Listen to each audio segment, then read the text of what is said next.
স্বর্ণা আর রাকেশের প্রেমের শুরুটা ছিল একদম সেই স্কুল জীবনের বারান্দায়, যখন তারা সদ্য কৈশোরে পা রাখা একজোড়া তরুণ তরুণী।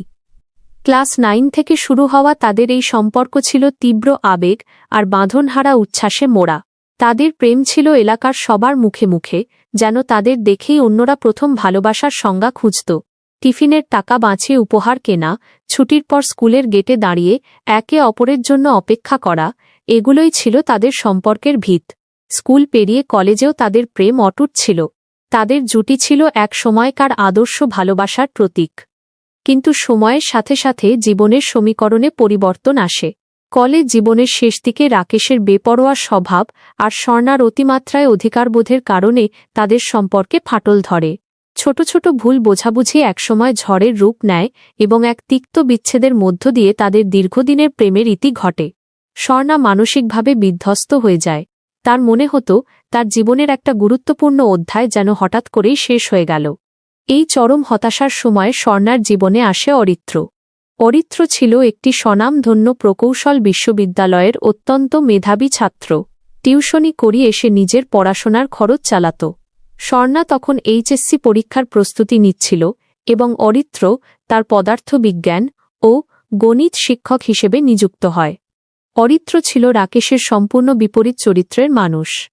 সে ছিল শান্ত, ধৈর্যশীল, অত্যন্ত বিনয়ী এবং বুদ্ধিজীবী। কেবল পড়াশোনা নয়, অরিত্র স্বর্ণার মনের গভীরে জমে থাকা কষ্টটাও বুঝতে পারত। তার বন্ধুত্বপূর্ণ ব্যবহার আর আন্তরিক আলাপে স্বর্ণা ধীরে ধীরে তার বিষণ্ণতা কাটিয়ে উঠতে শুরু করে। শিক্ষক ছাত্রীর এই সম্পর্ক খুব দ্রুতই স্নেহ ও সম্মানের গণ্ডি পেরিয়ে এক গভীর ভালোবাসায় পরিণত হয়। অরিত্র স্বর্ণাকে কেবল পড়াশোনায় নয়, জীবনের লক্ষ্য স্থির করতেও সাহায্য করত। স্বর্ণা অনুভব করল অরিত্র তাকে এক নতুন নির্ভরতা আর মানসিক শান্তি দিয়েছে। রাকেশের দেওয়া তীব্র আঘাতের পর অরিত্রের সান্নিধ্যে সে যেন আবার নতুন করে বাঁচতে শিখেছিল। তাদের ভালোই চলছিল প্রেম ও স্বপ্নের জীবন, কিন্তু নিয়তি হয়তো অন্য কিছু লিখে রেখেছিল। হঠাৎ করেই স্বর্ণার জীবনে অপ্রত্যাশিতভাবে ফিরে আসে তার সেই স্কুল জীবনের প্রথম প্রেম রাকেশ। ততদিনে রাকেশ অনেক পরিণত হয়েছে। তার চোখে মুখে ছিল অনুশোচনা আর ফিরে পাওয়ার তীব্র আকাঙ্ক্ষা। রাকেশ স্বর্ণাকে বোঝায় যে সে তাকে ছাড়া থাকতে পারেনি, তাদের বিচ্ছেদ ছিল তার জীবনের সবচেয়ে বড় ভুল। প্রথম প্রেমের সেই চেনা আবেগ, সেই তীব্র আকর্ষণ যেন স্বর্ণাকে আবার গ্রাস করল। স্বর্ণা নিজেকে নিয়ন্ত্রণ করতে পারল না। দীর্ঘদিনের আবেগের কাছে নত হয়ে সে অরিত্রের দেওয়া শান্তিকে উপেক্ষা করল। সে সিদ্ধান্ত নিল সে তার পুরনো ভালোবাসাকেই পুনরায় গ্রহণ করবে। কষ্টের সঙ্গেই সে অরিত্রকে সব জানিয়ে রাকেশের কাছে ফিরে যায়। অরিত্র স্বর্ণার এই সিদ্ধান্ত শুনে একেবারে স্তব্ধ হয়ে যায়। তার সমস্ত স্বপ্ন, ভালোবাসা এক নিমেষে ভেঙে যায়। তবুও সে নিজের ভালোবাসার প্রতি সম্মান রেখে নীরবে মেনে নিতে চেয়েছিল। কিন্তু রাকেশের মনে বাসা বাঁধল এক ভয়ঙ্কর ঈর্ষা। সে বুঝতে পারল স্বর্ণা শারীরিকভাবে তার কাছে ফিরে এলেও মানসিকভাবে সে এখনও পুরোপুরি মুক্ত নয়। রাকেশের সাথে থাকা সত্ত্বেও স্বর্ণা মাঝে মাঝে আনমনা হয়ে যেত। তার মনে পড়ত অরিত্রের যত্ন, তার স্থিরতা। স্বর্ণার চোখে মুখে ফুটে উঠত এক ধরনের অপরাধবোধ, যা রাকেশের মনে গভীর সন্দেহ সৃষ্টি করত। রাকেশ তীব্র ঈর্ষা এবং অধিকারবোধে অন্ধ হয়ে যায়। সে দৃঢ়ভাবে বিশ্বাস করতে শুরু করে যে যতক্ষণ অরিত্র বেঁচে থাকবে ততক্ষণ স্বর্ণার মন থেকে তার স্মৃতি মুছে ফেলা সম্ভব নয়।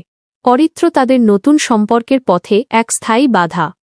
রাকেশ স্বর্ণাকে বোঝাতে শুরু করে যে তাদের সুখী জীবনের জন্য এই বাধাকে সরিয়ে দেওয়া অনিবার্য। প্রথম প্রেমের ফিরে পাওয়ার মোহে অন্ধ স্বর্ণা তখন রাকেশের সমস্ত যুক্তিকে মেনে নিল।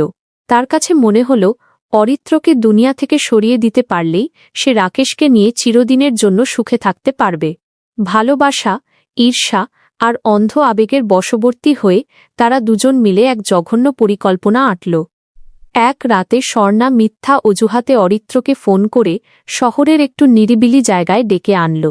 সরল মনের অরিত্র হয়তো তখনও স্বর্ণার প্রতি তার ভালোবাসার শেষ বিন্দুটি ধরে রেখেছিল, তাই সে দেরি না করে সেখানে হাজির হয়। নির্জন স্থানে পৌঁছানোর পর রাকেশ অতর্কিতে অরিত্রের উপর হামলা চালায়।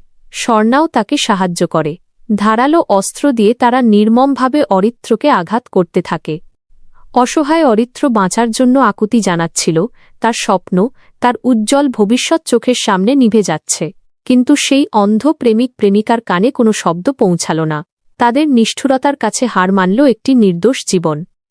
প্রেম আর ঈর্ষার এই রক্তখেলা শেষ হল এক মর্মান্তিক মৃত্যুতে।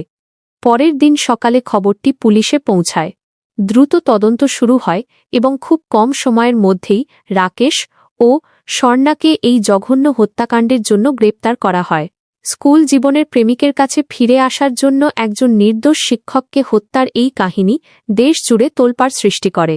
সবাই অবাক হয়ে প্রশ্ন তোলে, প্রথম প্রেমের আকর্ষণ কি এতই শক্তিশালী যে তা মানুষকে এমন পৈশাচিক করে তোলে?